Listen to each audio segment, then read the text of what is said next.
ಏನು ಇವತ್ತು ಕಾಂಗ್ರೆಸ್ ಪಕ್ಷ ಯಾವಾಗಲೂ ಕೂಡ ಬಡವರ ಬಗ್ಗೆ ಕಾಳಜಿ ಇದ್ದಂಥ ಪಕ್ಷ. ಈ ದೇಶಕ್ಕೆ ಸ್ವಾತಂತ್ರ್ಯ ಬಲಿದಾನಗಳನ್ನು ಮಾಡಿ ಸ್ವಾತಂತ್ರ್ಯ ತಂದುಕೊಟ್ಟ ಪಕ್ಷ ಯಾವುದು ಅಂತ ಹೇಳಿದರೆ ಕಾಂಗ್ರೆಸ್ ಪಕ್ಷ.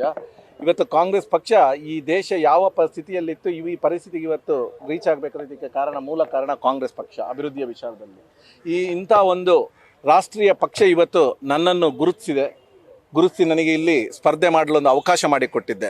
ಅದಕ್ಕಾಗಿ ನಾನು ಪ್ರಪ್ರಥಮವಾಗಿ ನಮ್ಮ ಪಕ್ಷದ ನಾಯಕರಾದಂತಹ ಅಧ್ಯಕ್ಷರಾದಂತಹ ಶ್ರೀಯುತ ಮಲ್ಲಿಕಾರ್ಜುನ ಖರ್ಗೆಯವರು, ಹಾಗೆಯೇ ಸೋನಿಯಾ ಗಾಂಧಿಯವರು, ರಾಹುಲ್ ಗಾಂಧಿಯವರು, ಪ್ರಿಯಾಂಕಾ ಗಾಂಧಿಯವರು, ವೇಣುಗೋಪಾಲ್ ಸರ್ ಅವರು, ಸುರ್ಜಿವಾಲಾ ಸರ್ ಅವರು, ಹಾಗೆ ಎಲ್ಲ ಕಾರ್ಯದರ್ಶಿಗಳು, ನಮ್ಮ ರಾಜ್ಯದ ಜನಪ್ರಿಯ ಮುಖ್ಯಮಂತ್ರಿಗಳಾದಂಥ ಸನ್ಮಾನ್ಯ ಸಿದ್ದರಾಮಯ್ಯನವರು, ಹಾಗೆ ಜನಪ್ರಿಯ ಉಪಮುಖ್ಯಮಂತ್ರಿಗಳಾದಂತಹ DK ಶಿವಕುಮಾರ್ ಅವರು, ಹಾಗೆ ನಮ್ಮ ಉಸ್ತುವಾರಿ ಸಚಿವರಾದಂತಹ ದಿನೇಶ್ ಗುಂಡೂರಾವ್ರವರು, ಎಲ್ಲ ಸಚಿವರು, ಜಿಲ್ಲೆಯ ಯಶಸ್ವಿ ನಾಯಕರು, ಈ ಜಿಲ್ಲೆಯ ಅಭಿವೃದ್ಧಿಯಲ್ಲಿ ತನ್ನದೇ ಆದ ಛಾಪನ್ನು ಮೂಡಿಸಿರುವಂತಹ ನಮ್ಮ ಹಿರಿಯ ನಾಯಕರಾದಂಥ ರಮಾನಾಥ್ ರೈ ಅವರು, ಅಭಯ್ ಚಂದ್ರ ಅವರು, ವಸಂತ್ ಬಂಗೇರ್ರವರು, ಹಾಗೆ ಪ್ರಸ್ತುತ ನಮ್ಮ ಶಾಸಕರಾಗಿ ಬಹಳ ಒಂದು ಉತ್ತಮ ರೀತಿಯಲ್ಲಿ ಕೆಲಸ ನಿರ್ವಹಿಸಿದಂಥ ಅಶೋಕ್ ರೈ ಅವರು, ಹಾಗೆ ನಮ್ಮ ಯುವ ನಾಯಕರುಗಳು ಮಿಥುನ್ ರೈ ಅವರು ಇರ್ಬೋದು, ಇನಾಯತ್ ಅಲಿ ಇರ್ಬೋದು, ಅಥವಾ ರಕ್ಷಿಶ್ವರಾಮ್ ಇರ್ಬೋದು, ನಮ್ಮ ನಾಯಕರುಗಳಾದಂಥ JR ಲೋಬೋ ಅವರು, ಹಾಗೆ ಐವನ್ ಡಿಸೋಜ್ ಅವರು, ಶಕುಂತಲಾ ಶೆಟ್ಟಿ ಅವರು,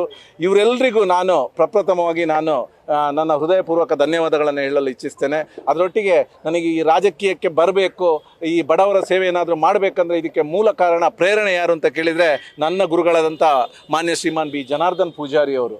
ಈ ಒಂದು ದೇಶ ಕಂಡ ಪ್ರಬುದ್ಧ, ಪ್ರಾಮಾಣಿಕ, ನಿಸ್ವಾರ್ಥ ರಾಜಕಾರಣಿ. ಇವತ್ತು ಅವರು ಇಲ್ಲಿ MP ಆದರು, ಅದರ ನಂತರ ಕೇಂದ್ರದಲ್ಲಿ ಸಚಿವರಾಗಿದ್ದುಕೊಂಡು ಅವರು ಬಡವರ ಬಗ್ಗೆ ಗಮನದಲ್ಲಿಟ್ಕೊಂಡು ಅವರು ಮಾಡಿದಂಥ ಕೆಲಸ ಕಾರ್ಯಗಳು ಇವತ್ತು ಈ ದೇಶ ಯಾವತ್ತೂ ಮರೀಲಿಕ್ಕಿಲ್ಲ. ನಾನು ಅವರೊಟ್ಟಿಗೆ ಸುಮಾರು 1992ರಿಂದ ಅವರನ್ನು ಗಮನಿಸಿಕೊಂಡು ಅವರೊಟ್ಟಿಗೆ ಬೆಳೆದು ಬರ್ತಾ ಇದ್ದೇನೆ. ಅವರ ಪ್ರತಿಯೊಂದು ನಡೆನುಡಿಗಳನ್ನು ನಾನು ಗಮನಿಸ್ತಿದ್ದೇನೆ. ಅವರಿಗೆ ಬಡವರ ಬಗ್ಗೆ ಅವರಲ್ಲಿದ್ದಂಥ ಕಾಳಜಿ, ಹಾಗೆಯೇ ಅವರು ಬಡವರ ಒಂದು ಸಮಸ್ಯೆಗಳು ಅವರಲ್ಲಿ ಇಟ್ಕೊಂಡು ಬಂದಾಗ ಯಾವ ರೀತಿ ಸ್ಪಂದಿಸ್ತಿದ್ರು, ಇದನ್ನೆಲ್ಲ ನಾನು ಆದರ್ಶವಾಗಿ ಇಟ್ಕೊಂಡು ನನಗೆ ರಾಜಕೀಯಕ್ಕೆ ಬಂದರೆ ಖಂಡಿತವಾಗ್ಲೂ ಈ ಸಮಾಜದಲ್ಲಿ ಇರುವಂತಹ ಅಶಕ್ತರ ಒಂದು ಕಣ್ಣೊರೆಸುವಂಥ ಕೆಲಸ ಮಾಡಲಿಕ್ಕೆ ಖಂಡಿತ ಸಾಧ್ಯ ಇದೆ ಅನ್ನುವಂಥ ವಿಚಾರವನ್ನು ಇಟ್ಕೊಂಡು ನಾನು ಬಂದಿದ್ದೇನೆ. ಅದರ ನಂತರ ಈಗ ಮಂಗಳೂರು ಯಾವ ರೀತಿ ನಾವು ಮಾಡಬೇಕು ಅನ್ನೋಂತ ವಿಷನ್ ಏನು ಅಂತ ಕೇಳಿದರೆ, ನೀವು ನೋಡ್ತಾ ಇದ್ದೀರಿ, ಈ ಭಾರತವೇ ವೈವಿಧ್ಯತೆಯಲ್ಲಿ ಏಕತೆ ಇರುವಂಥ ದೇಶ.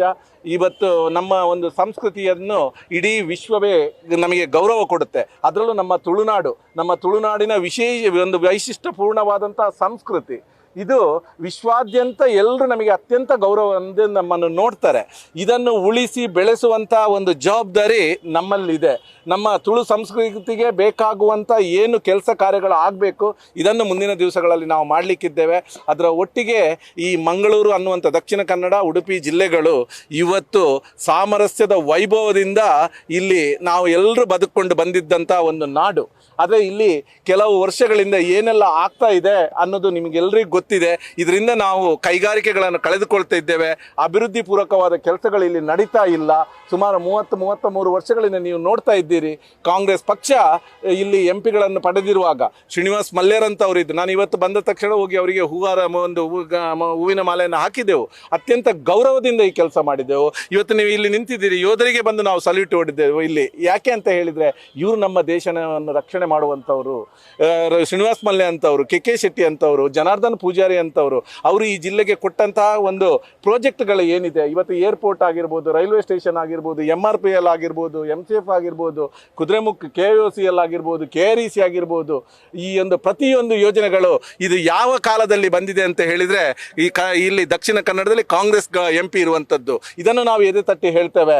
ನಾವು ನಿಮ್ಮಲ್ಲಿ ಪ್ರಶ್ನಿಸ್ತೇವೆ, ನೀವು 91ರಿಂದ ಇಲ್ಲಿ ಆಡಳಿತದಲ್ಲಿ ನಿಮ್ಮ MP ಗಳನ್ನು ಕೊಟ್ರಿ. ನೀವು ಧನಂಜಯ ಕುಮಾರ್ ಅವರಿದ್ರು ಇಲ್ಲಿ, ಹಾಗೆ ಸದಾನಂದ ಗೌಡ್ರವರಿದ್ದರು, ನಳಿನ್ ಕುಮಾರ್ ಕಟೀಲ್ ಅವರಿದ್ದರು, ಬೇರೆ ಬೇರೆ ಜನ MP ಗಳನ್ನು ನೀವು ಬದಲಾವಣೆ ಮಾಡ್ತಾ ಬಂದ್ರಿ. ಆದರೆ ನಾವು ಇಂಥ ಒಂದು ಪ್ರಾಜೆಕ್ಟನ್ನು ಈ ಜಿಲ್ಲೆಗೆ ಕೊಟ್ಟಿದ್ದೇವೆ ಅಂತ ಎದೆ ತಟ್ಟಿ ಹೇಳುವಂಥ ಒಂದು ಪ್ರಾಜೆಕ್ಟ್ ಇದ್ದರೆ ನೀವು ಅದನ್ನು ನಮಗೆ ತೋರಿಸಿ ಅಂತ ನಾನು ಇವತ್ತಿನಲ್ಲಿ ಹೇಳಲಿಕ್ಕೆ ಇಚ್ಛಿಸ್ತೇನೆ.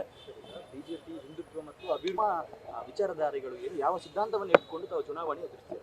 ನೋಡಿ, ನಾನು ಇಲ್ಲಿ ಹೇಳಲಿಕ್ಕೆ ಇಚ್ಛಿಸ್ತೇನೆ, ಇವತ್ತು ಈ ಚುನಾವಣೆ ಅನ್ನೋದು ಪ್ರಜಾಪ್ರಭುತ್ವದ ಹಬ್ಬ. ಇದನ್ನು ನಾವು ಎಲ್ಲರೂ ಒಂದು ಹಬ್ಬವನ್ನು ಯಾವ ರೀತಿ ಆಚರಣೆ ಮಾಡಬೇಕು ಆ ರೀತಿಯಲ್ಲಿ ಆಚರಣೆ ಮಾಡಬೇಕು. ನಾವು ಜನರ ಭಾವನೆಗಳೊಟ್ಟಿಗೆ ಆಟ ಆಡೋದು ಬೇಡ. ಅಭಿವೃದ್ಧಿಯ ವಿಚಾರಗಳನ್ನು ಇಟ್ಕೊಂಡು ನಾವು ಚುನಾವಣೆಯನ್ನು ಎದುರಿಸುವ. ಯಾರು ನಾನು ಮಾನವ ಧರ್ಮಕ್ಕೆ ಅತ್ಯಂತ ಗೌರವ ಕೊಡುವಂಥ ವ್ಯಕ್ತಿ ನಾನು. ಜಾತಿ ಮತ ಧರ್ಮ ಯಾರು ಕೂಡ ಇಂಥ ಜಾತಿಯಲ್ಲಿ ಹುಟ್ಟಬೇಕು ಇಂಥ ಧರ್ಮದಲ್ಲಿ ಹುಟ್ಟಬೇಕು ಅಂತ ಅರ್ಜಿ ಹಾಕಿ ಹುಟ್ಟಿದವರಲ್ಲ. ಬ್ರಹ್ಮಶ್ರೀ ನಾರಾಯಣ ಗುರುಗಳನ್ನು ನಾವು ನೋಡಿದ್ದೇವೆ, ಕುವೆಂಪು ಅವರನ್ನು ನೋಡಿದ್ದೇವೆ, ಸರ್ವಜ್ಞರವರನ್ನು ನೋಡಿದ್ದೇವೆ. ಇವರೆಲ್ಲರ ಏನು ಒಂದು ಇವರ ಹಿತವಚನಗಳನ್ನು ನಾವು ಕೇಳಿದ್ದೇವೆ. ಎಲ್ಲರ ಒಂದು ಶಾಂತಿಯ ತೋಟವನ್ನು ಸ್ಥಾಪಿಸುವಂಥ ಇದರಲ್ಲಿ ಇವರೆಲ್ಲ ಕೆಲಸ ಮಾಡಿರುವಂಥದ್ದು. ಇದೆಲ್ಲ ನಮಗೆ ಪ್ರೇರಣೆ ಆಗಬೇಕೇ ಹೊರತು ನೀನು ಆ ಜಾತಿಗೆ ಸೇರಿದವನು, ನೀನು ಈ ಜಾತಿಗೆ ಸೇರಿದವನು, ನೀನು ಆ ಧರ್ಮಕ್ಕೆ ಸೇರಿದವನು, ಈ ಧರ್ಮಕ್ಕೆ ಸೇರಿದ ಅನ್ನೋದು ಇದಲ್ಲ. ಈ ವಿಚಾರವನ್ನು ನಾವು ಜನರ ಮುಂದೆ ಇಟ್ಕೊಂಡು ಹೋಗೋದು ಬೇಡ. ನಾವೆಲ್ಲರೂ ದೇವರ ಮಕ್ಕಳು. ನಾವು ಯಾರೂ ಅರ್ಜಿ ಹಾಕಿ ಇಂಥ ಧರ್ಮದಲ್ಲಿ ಇಂಥ ಹುಟ್ಟಿಲ್ಲ. ಪ್ರತಿಯೊಂದು ಜಾತಿ ಧರ್ಮವನ್ನು ನಾವು ಗೌರವಿಸಿಕೊಂಡು ಮುನ್ನುಗ್ಗುವ. ಅದರ ನಂತರ ಈ ದಕ್ಷಿಣ ಕನ್ನಡ ಜಿಲ್ಲೆ ಇವತ್ತು ಏನಿದೆ ಸಾಮರಸ್ಯಕ್ಕೆ ಒಂದು ಪೆಟ್ಟಿ ಇಲ್ಲಿ ಬಿದ್ದಿದೆ. ಇದರಿಂದ ಇಲ್ಲಿಗೆ ಕೈಗಾರಿಕೆಗಳು ಬರೋದ್ರಲ್ಲಿ ನಾವು ವಂಚಿತರಾಗಿದ್ದೇವೆ. ನಮ್ಮ ಮಕ್ಕಳಿಗೆ ಇಲ್ಲಿ ವಿದ್ಯಾವಂತರಾಗ್ತಾರೆ, ಆದರೆ ಅವರಿಗೆ ಉದ್ಯೋಗ ಬೇಕು ಅಂತಾದರೆ ಬೇರೆ ನಗರಗಳಿಗೆ ಅಥವಾ ಪರದೇಶಗಳಿಗೆ ಹೋಗಬೇಕಾಗಿದೆ. ಇದರಿಂದ ಯಾರು ತೊಂದರೆ ಅನುಭವಿಸ್ತಿದ್ದಾರೆ ಅಂದರೆ ಅವರ ವಯೋವೃದ್ಧ, ಅವರ ಪೇರೆಂಟ್ಸ್ಗಳು, ತಂದೆ ತಾಯಿಯಂದಿರು. ಆ ಮಕ್ಕಳನ್ನು ಅಷ್ಟು ಒಳ್ಳೆಯಲ್ಲಿ ಓದಿಸಿ ಅವರೊಟ್ಟಿಗೆ ಒಂದು ಜೀವನ ನಡೆಸಲಿಕ್ಕೆ ಪಾಪ ಅವರು ಅದರಿಂದ ವಂಚಿತರಾಗ್ತಾ ಇದ್ದಾರೆ.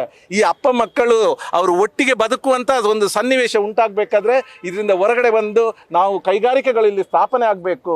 ಅದರೊಟ್ಟಿಗೆ ನಮ್ಮ ಮಕ್ಕಳಿಗೆ ಇಲ್ಲಿ ಉದ್ಯೋಗ ಸಿಗುತ್ತೆ. ಎಲ್ಲರೂ ಕುಟುಂಬದಲ್ಲಿ ಒಟ್ಟಾಗಿ ಸಾಮರಸ್ಯದಿಂದ ಬಾಳುವಂಥ ಒಂದು ಸನ್ನಿವೇಶ ಇಲ್ಲಿ ಸೃಷ್ಟಿ ಮಾಡಲಿಕ್ಕೆ ನಾವು ಕಟಿಬದ್ಧರಾಗಿ ನಾವು ದುಡಿತೇವೆ ಅಂತ ಹೇಳಲಿಕ್ಕೆ ಇಚ್ಛಿಸ್ತಾರೆ. ಈಗ ದಕ್ಷಿಣ ಕನ್ನಡ ಜಿಲ್ಲೆಯನ್ನು ಒಂದು ಹಿಂದುತ್ವದ ಭದ್ರಕೋಟೆ, ಬಿಜೆಪಿಯ ಭದ್ರಕೋಟೆ ಹೀಗೆಲ್ಲ ಹೇಳ್ತಾರೆ. ಇದನ್ನು ಭೇದಿಸುವುದಕ್ಕೆ ಪದ್ಮರಾಜ್ ಅವರು ಹೇಗೆ ನಾರಾಯಣ ಗುರುಗಳ ತತ್ವ ಸಿದ್ಧಾಂತವನ್ನು ಮುಂದಿರಿಸಿ ಚುನಾವಣೆಯನ್ನು ಎದುರಿಸ್ತಾರೆ? ಒಂದೇ ಜಾತಿ, ಒಂದೇ ಮತ, ಒಂದೇ ದೇವರು. ನೋಡಿ, ಇದು ಈ ಭದ್ರಕೋಟೆ ಎಲ್ಲ ನೀವು ಹೇಳ್ತಾ ಇದ್ದೀರಿ, ಇದು ಯಾವ ಮಾತನ್ನು ನಾನು ಹೇಳ್ತಾ ಇಲ್ಲ. ಇದು ಯಾರದ್ದೂ ಭದ್ರಕೋಟೆಯೂ ಅಲ್ಲ. ಅರ್ಥ ಆಯ್ತಲ್ಲ? ನಾನೀಗ ಸುಮಾರು 3-4 ತಿಂಗಳಿಂದ, ನಾನು 2-3 ವರ್ಷದಿಂದ ಈ ಜಿಲ್ಲೆಯ ಪ್ರತಿಯೊಂದು ಊರುಗಳಲ್ಲಿ ನಾನು ಸುತ್ತಾ ಇದ್ದೇನೆ. ವಿಶೇಷವಾಗಿ 3-4 ತಿಂಗಳಿಂದ ನಾನು ನನ್ನನ್ನು ಹಲವಾರು ಕಾರ್ಯಕ್ರಮಗಳಿಗೆ ಕರೀತಾ ಇದ್ದರು. ಏನು ಜನಗಳಿಗೆ ಪ್ರೀತಿಯನ್ನು ಕೊಟ್ಟಾಗ ಆ ಪ್ರೀತಿ ನಮ್ಮನ್ನು ಖಂಡಿತ ಅವರು ನಮ್ಮನ್ನು ಮರೆಯುವುದಿಲ್ವಂತ ಒಂದು ಭರವಸೆ ನನಗಿದೆ. ಯಾಕೆಂದರೆ ನಾನು ಹೋಗ್ತಾ ಇದ್ದೇನೆ, ಜನರು ನನ್ನನ್ನು ಕಾಣುವಂಥ ಒಂದು ಪ್ರೀತಿ ವಿಶ್ವಾಸ. ಬಹುಶಃ ಪದ್ಮರಾಜ್ ಇವತ್ತು ಜೀವನದಲ್ಲಿ ಏನಾದರೂ ಸಂಪಾದನೆ ಮಾಡಿದ್ದಾರಂದರೆ ಅದು ಜನಗಳ ಪ್ರೀತಿ ವಿಶ್ವಾಸ ಮಾತ್ರ. ನಾನು ದೇವರಲ್ಲಿಯೂ ಕೂಡ ಪ್ರಥಮವಾಗಿ ಹೋದಾಗ ಆ ದೇವರಲ್ಲಿ ಪ್ರಾರ್ಥನೆ ಮಾಡ್ಕೊಳ್ಳೋದು ಇಷ್ಟೇ, ಜನಗಳು ನನ್ನ ಮೇಲೆ ಇಟ್ಟಿರುವಂಥ ಪ್ರೀತಿ ವಿಶ್ವಾಸಗಳನ್ನು ಉಳಿಸಿಕೊಳ್ಳುವಂಥ ಒಂದು ಶಕ್ತಿ ನನಗೆ ಕೊಡಪ್ಪ ಅಂತೇಳಿ ನಾನು ದೇವರಲ್ಲಿ ಪ್ರಾರ್ಥನೆ ಮಾಡುವಂಥದ್ದು. ಆದ್ದರಿಂದ ಇದು ಯಾರ ಭದ್ರಕೋಟೆಯಲ್ಲ. ಮಾನವ ಧರ್ಮ ಅನ್ನೋದು ಏನಿದೆ, ಬ್ರಹ್ಮಶ್ರೀ ನಾರಾಯಣ ಗುರುಗಳು ಏನಿದ್ದಾರೆ, ಬಸವಣ್ಣನವರು ಏನಿದ್ದಾರೆ, ಅಂಬೇಡ್ಕರ್ ಅವರು ಏನಿದ್ದಾರೆ, ಪ್ರತಿಯೊಬ್ಬರ ಚಿಂತನೆಗಳನ್ನು ನಾವು ಮುಂದಿಟ್ಕೊಂಡು ಜನರ ಹತ್ರ ಹೋಗ್ತೇವೆ. ಈಗ ನಾವೊಂದು ಒಳ್ಳೆಯ ಒಂದು ಸಮೃದ್ಧವಾದಂಥ ಜಿಲ್ಲೆಯನ್ನು ಇಲ್ಲಿ ಕಟ್ಟಬೇಕು. ಆ ಮುಖಾಂತರ ಇವತ್ತು ಭಾರತ ದೇಶದಲ್ಲಿ ಒಂದು ಸದೃಢ ಬಲಿಷ್ಠ ಜಿಲ್ಲೆ ದಕ್ಷಿಣ ಕನ್ನಡ ಜಿಲ್ಲೆ ಮುಂದಿನ ದಿನಗಳಲ್ಲಿ ಆಗಲಿಕ್ಕಿದೆ. ಆ ಮುಖಾಂತರ ಭಾರತ ವಿಶ್ವಗುರು ಆಗಿ ಕಂಗೊಳಿಸುವ ದಿನ ದೂರ ಇಲ್ಲ ಅಂತ ನಾನು ಹೇಳಲಿಕ್ಕೆ ಇಚ್ಛಿಸ್ತೇನೆ. ಧನ್ಯವಾದಗಳು. ನ್ಯೂಸ್ ಫಸ್ಟ್ ನಿರ್ಭೀತಿಯಿಂದ ನಿಮ್ಮ ಪರವಾಗಿ.